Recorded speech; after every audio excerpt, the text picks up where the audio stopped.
Present aqua సాగులో రైతులు వాడుతున్నటువంటి minerals ప్రాముఖ్యత గురించి తెలుసుకుందాం.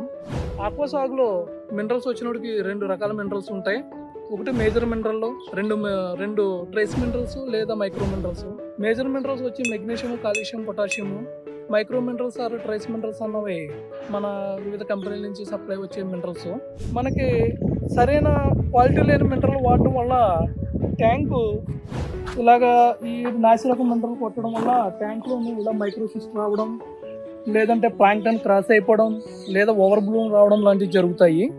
రైతులకి సజెస్ట్ చేసేది ఏంటంటే, మీరు క్వాలిటీ ఉన్న మినరల్స్ క్వాలిటీ ఉన్న మినరల్ కొట్టుకోవడం వల్ల వాటర్ యొక్క క్వాలిటీ బాగుంటుంది, యానిమల్ మోల్టింగ్ అన్నది బాగా అవుతుంది, షెల్ ఫార్మేషన్ అన్నది బాగా జరుగుతుంది, గ్రోత్ కూడా బాగా వస్తుంది.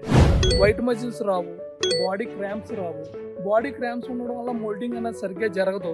దయచేసి రైతులందరికీ మేము తెలియజేసేది ఏంటంటే, మంచి మినరల్స్, క్వాలిటీ గల మినరల్స్ వాడండి. మీ యొక్క రొయ్య యొక్క గ్రోత్ని, మీకు ట్యాంక్ యొక్క వాటర్ క్వాలిటీని పెంచవలసిందిగా మేము మనం చేస్తాం.